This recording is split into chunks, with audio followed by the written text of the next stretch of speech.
Carol Bliss Davis is a lifelong resident of South Carolina. She's a Blue Star mother and grandmother. Since March of 2012, Carol has worked as the office director for Congressman Joe Wilson. But on her off time, she spends countless hours coordinating volunteers for numerous nonprofit organizations that support the military here in the Midlands and around the world.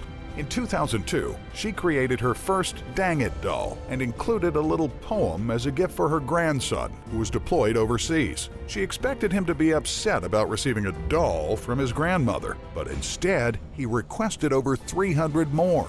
Seeing the need our service members had for a gift from home that could help them vent their frustrations or be a friend in times of great stress, Carol and her team of volunteers created Operation Military Stress Relief Dolls Incorporated. They have now sent over 247,000 Dang It dolls to deployed service members around the world. That first Dang It doll was the catalyst for Carol's many years of volunteer service. Since creating that first Dang It doll, Carol has put her boundless energy into volunteering for Task Force Marshall, the Navy Individual Augmentation Graduation Program, the Columbia Metropolitan Airport Armed Forces Lounge, and Wreaths Across America. Carol has inspired countless volunteers and donations that make each of these projects a total success. With Carol's unwavering support, these projects serve as shining examples of how volunteers can work together to support our servicemen and women in the Midlands and across the country. Carol's drive and motivation has always been to promote the morale and welfare of our veterans, past and present, and to ensure they will always know they are not forgotten. My grandson was in the military and he was serving in Italy at the time. Someone had given me a Damn It doll many years ago, ugly thing, troll doll kind of thing, but I liked the concept. So I made a little pattern, made a little poem, and as a joke to send to him for Christmas and a neighbor, expecting to get a real rise out of him. Grandma, I'm a grown man in the military and you're sending me a doll. The reaction was, Grandma, if we send you some money, will you send us some more of these dolls? And I said, well, TR, I said, I made them, so I'll make you a few more. How many do you need? So how many would he want? 5, 10 maybe? No, his entire unit, 300 and some odd. And the same thing happened with the neighbor. That's how the project started. I said, if they want them, I'll make them. Well, friends and family got tired of hearing me say, oh, I can't go and do that today because I've got to make Dang It dolls. They said, you need help. And a friend of mine happened to be the mayor of Casey at the time, and he said, Carol, we need to set you up as a nonprofit. You need to get incorporated. You need to go the 9 yards. And I said, we can't afford that. He said, oh, yes, you can. I've already talked to the attorneys over at Moore, Taylor, and Thomas. They're taking care of everything. You just need to be there to sign the papers. So we got set up as a nonprofit so we could accept donations. WIS picked up the story. The people had been talking about the dolls in the Midland area. They ran a story, and Associated Press ran a story. Well, that set off a firestorm. And we had groups and organizations all over the state that wanted to help. South Carolina and the Midlands area is the most military-friendly place in the world. Volunteers are not a problem. They're wonderful. They're just waiting for someone to give them an opportunity to serve, and this is our way to serve. So 240 some odd thousand dolls later, and about 14 years later, this doll started off a mission that has branched into many other areas of service to our military. It is an opportunity for us to let them know we care. It lets them know we care. We've done something personal. We personally made a doll for them, and it has a poem to tell them how to use it. It says, when your day is stressful and you want to scream and shout, here's a little Dang It doll that you can't live without. Grasp it firmly by the legs and find a place to bang it, and as you whack it stuffing out, yell, dang it, dang it, dang it. A little stress relief, a little love. The owner of the doll, it can be hugged and loved or used and abused, whatever they need. And they have written back and telling us, hey, you know, this was a really hard day. The package came with the Dang It doll in it. You made our day. You let us know that the people back home have not forgotten us. There are so many volunteers here that want to help. let the need be known, and we have volunteers. We have workshops in the Midlands area once a month. We have workshops at the senior centers in the Midlands area. We could not survive. This is not a me project.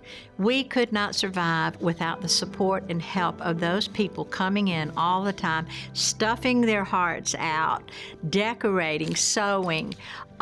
It's a real community effort. Our workshops on an average have anywhere from 40 to 80 people. So it's not a small thing. We've got Boy Scouts, we've got Girl Scouts, we've got DAR, we've got Blue Star Moms, we've got Gold Star Moms and Gold Star Wives. Every military organization is represented, plus all of us everyday kind of people. About 18 months, 2 years into the doll project, I got a call from Ann Reichard with the Blue Star Moms, and she said, we work with a unit out at Fort Jackson that trains sailors. They come in for 3 weeks of extensive combat training. They come in as individuals, but she says, we're there when they deploy.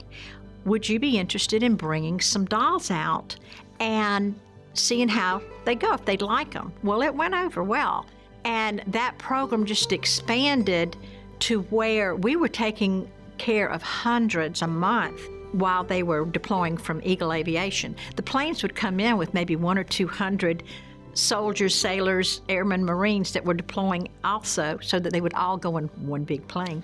And we took care of them.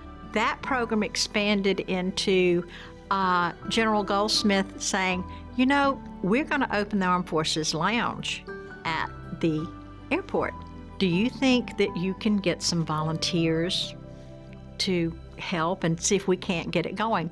We would like to become a USO, but they're saying it could be 3 to 5 years, you know, but we want to offer something to the servicemen and women. I said, I'll see what I can do. There again, let the people know a need, and they're ready. Our volunteers from Task Force Marshall jumped on board.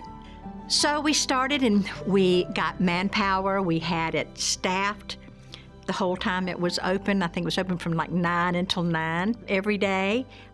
So we had it fully volunteered, staffed. The community jumped on board. Corporations jumped on board. The USO came down for a quick visit because we had been pestering them. And they went, hey, all we got to do is put our name on the door. Y'all are organized. The community did that. They brought Joni down here. She is the USO director. She has expanded that program enormously. So that was that program. Started from a doll. I don't know how to say no. I have been told when I answer the phone I should start saying hell no instead of hello. We've got a national cemetery here now. It's going to be opening soon. Would you be interested in doing Wreaths Across America? Or what is Wreaths Across America? Wreaths Across America is an organization that has been going on for about 15, 16 years. And originally they were taking wreaths to Arlington. I said, okay, I'll try it. And I approached Gene Linkswell, and I bear in mind no one was buried at the cemetery yet. And I told him, you know, I said, I understand this program. I'd like to start it here at the Fort Jackson National Cemetery. So the Wreaths Across America at the Fort Jackson National Cemetery started. The very first year we had 340 wreaths. Last year we had 4,750. Right now they're burying an average of 90 veterans a month. So we've got our job cut out for us for 2018, which will be our 10th year. It's an amazing gift that we've been given an opportunity to do this. The motto is remember, honor, and teach. Remember the veterans who've gone before us to give us our freedom. Honor those who are maintaining it and continue to give us our freedom. And teach our children, freedom is not free. They don't get it through the bloodstream. Ronald Reagan said that. It's passed on through the blood of our servicemen and women. This is not a me project. This is not me getting this honor. It's every volunteer, and I accept it in their behalf.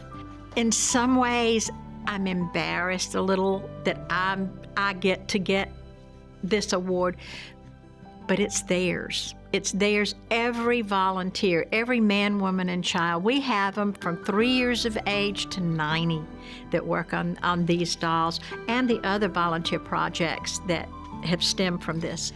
And It's their honor, not just mine.